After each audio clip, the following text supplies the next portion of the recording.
falls into the water, it could wipe out half of Gotham by lunchtime. Don't drop him! Oh God, no! Please don't!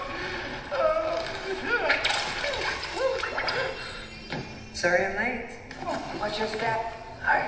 Always a pleasure. My ego's far too big to say thank you to someone else. I developed this all-powerful persona to compensate for my childhood trauma. I do have childhood trauma. The lasso of truth never gets old. I feel better just getting that man. If I really want to end crime, I should end poverty. Oh, I know sex exists. I've just never experienced it. I...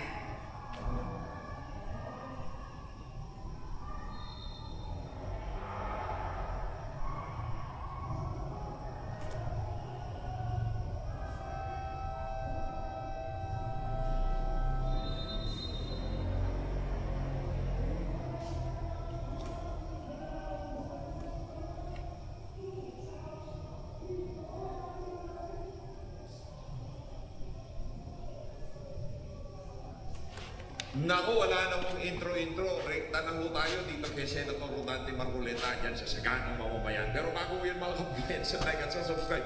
Masaya na tayo dyan sa mga gusto sumali sa ating community. Join button, nandyan lang po sa baba. Kaya ito na ho, si Senator Rodante Marcoleta. Okay? Magandang hapon sa ito, Nelson. Sayang wala si Jen, ano? Wala po eh. Magandang hapon po sa lahat ng ating mga kababayan nakasubaybay ngayong hapon. Si Sir Jay. August 15, 2025. Yes. Birthday ng aking anak, Ayaw nga po pala, no? si Kong Paolo. Oo, birthday po ng Happy birthday ha, kay Kong Paolo Marcoleta ha. Sa gift party list, Representative Congressman Paulo Henry Marcoleta. Oo. Alos magkasunod pala ang birthday nyo. Sen? Oo, tayo, Julio siya, August eh. Hindi, magkakasunod kami, yung isang anak ko naman, June. So, June, July, August. Sen, ang pag-uusapan ho natin ngayon, sigurado ay itinatanong din ng mga kababayan natin. Itong napakainit na usapin ng online gambling na kahapon nanood kami ni Jen bago ako ng programa. Kaya sa Senado, may nakita ko mga 5 na panukalang batas, Nelson. Tatlo doon ay nag-advocate ng complete or total ban. Total ban. Yung dalawa naman, na nina-advocate naman ay strict regulation. Ngayon, ako naman ay nandun sapagkat suporta sa mga kasama, magamat yun ay pinagsanib na pagdinig. Dahil sa yung online gambling, klasifikado ni sports sa tayo eh. Kaya amusement, sports and so nasa teritoryo ni Senator Erwin. Ngayon, dahil sa merong tax angle naman yun, nandun si Senator Pia. Ngayon, dahil sa may nasasangkot ang bangko dyan sa mga regulatory arms ng mga e-wallets, nandun yung chairman ng banks and financial intermediaries na si Senator Alan. Di ko alam kung meron pa, no? Pero yung nakita ko lang, yun ang Teka lang, may breaking news muna tayo ha. Makasingit lang ako sa Senator Rodante Marcoleta. Yan ang nga po sinasabi natin. Matindi mo itong balita na itong mga kababayan. Ha? Ito na ho pinakahihintay ng mga Duterte supporters. Ha? Bagong endorser ng isang fast food chain, Vice Ganda, Itchapuera na, Yamiga Jambran. Yan ang nga sinasabi ko, unti-unti na siguro nakamdaman noon ng McDo na talagang sumansat ang kanilang revenue dahil sa masyadong matabi ng dila ng ano na yan, yung kabayo na yan, di ba? Pati kung si Senator Rodante Marcoleta talagang ano na niya, talagang sinama niya, nananahimik si Sentante, inanong ka ba ni Sentante? Di ba? Pati si Sentante, binanatanong niya kung sa wala niyang kwentang concert. O ngayon, yung isa sa pinakamalaking fast food chain na ini-endorse niya, ibibigay na daw kay Hart Evangelista. Palakpakan mo tayo, yan. Pagka si Ma'am Hart Evangelista na, in-endorse niya, kakain na tayo. Di ba? Kakain na tayo, pero habang meron tayong nakikitang patalasta na kung saan nilinalaman ng kabayo na yan, kung manok ng McDo, hindi mo tayo muli dyan.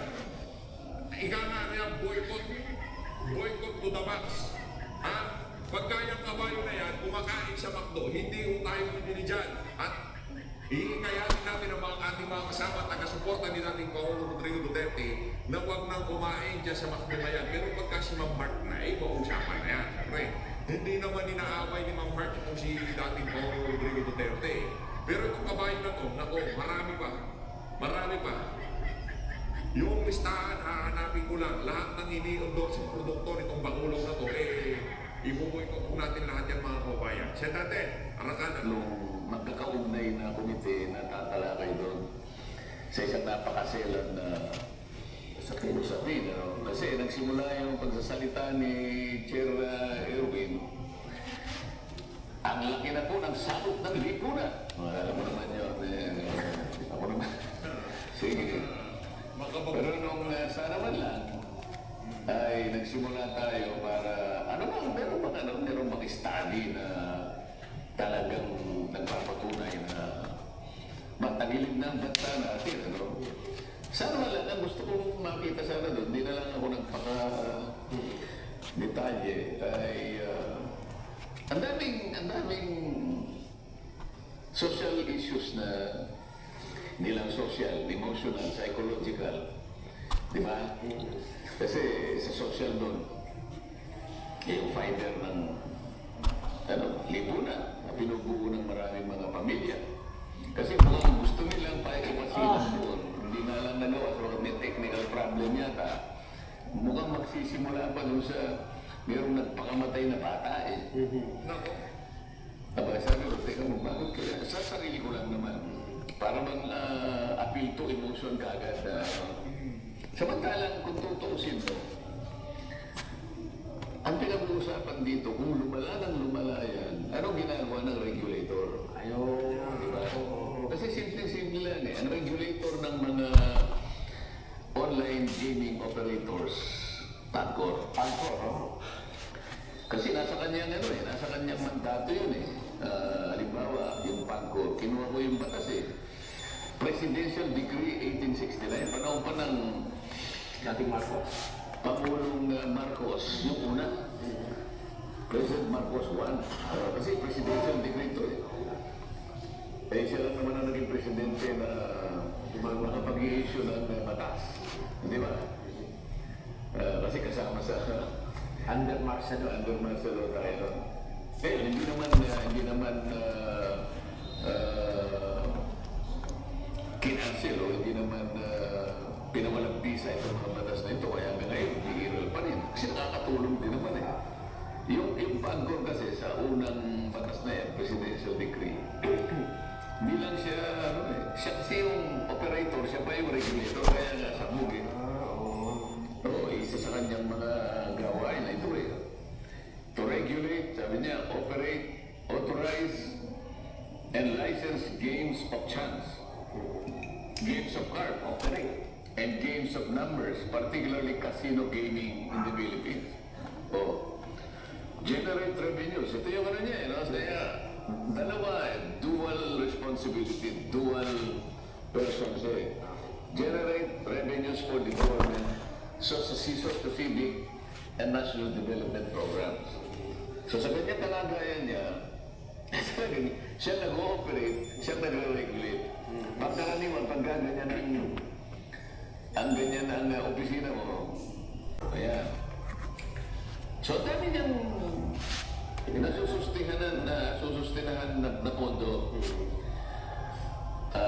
At ito ay pinopondohan din yung ating isang batas na kung tawagin ay Renewable Energy Act. Ito yung 9153. RA 9153. Na kung saan ay 1.5% ng PAGCOR's annual net income ay napupunta doon. Ayan, ngayon ito pa. Remaining balance of PAGCOR's income is remitted to social fund to sustain the priority projects of the Office of the President. Ayan. Tapos, Ayun pala eh. 50% ng national government share. Kasi merong, di ba yung 50% merong nasa national government, kalahati nun, Paghahatian. kalahati nun ay napupunta ngayon sa PhilHealth. Para ngayon, punduhan yung Universal Healthcare. Ngayon, ang tanong ko sa kanila ganito, o ano, total ban? Diba? Kaya ang una kong ano eh, total ban ha? Ako, member ka ako ng INC. Eh sa amin ka ako, bawal yan eh. Kaya alam nyo na kung ano yung gusto ko, di ba? Kaya alam talaga mo, hinahamon mo eh. Siyempre, Paninindigan natin. talaga bang ano, seryoso ba kayo dyan? Baka mamaya eh, pag-iro ba ako eh. Baka mamaya, i-discarte na naman naman. Baka kaya-kaya ng mga senador na yan. Kailangan eh, tira natin.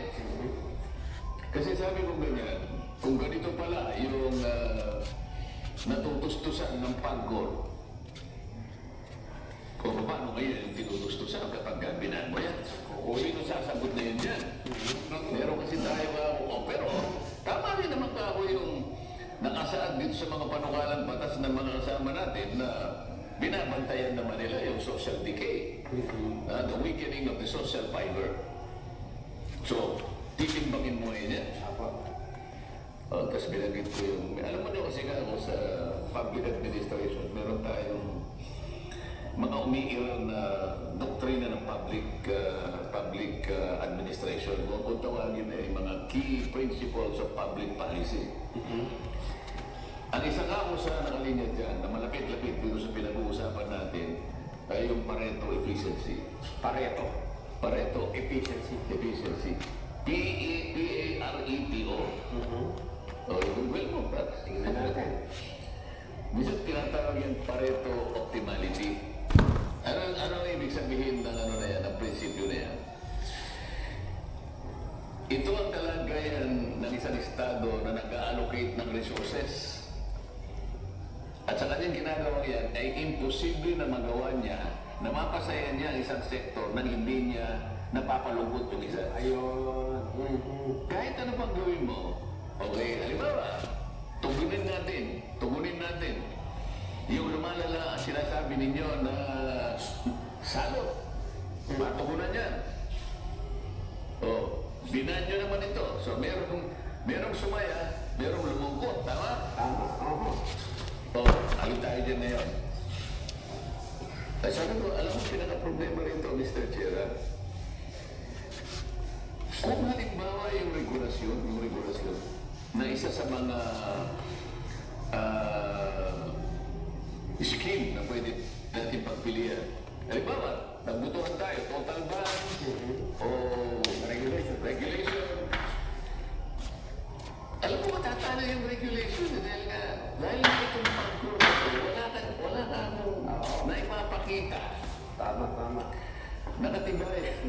Nakapag-regulate siya. Hindi effective sa trabaho. Napapasama pa kayo inalaw tingnan mo nga ako yung isang online game operator na DG Plus. DG Plus, Yan yata ako yung nag-sponsor ng isang ano eh. Concert. Concert.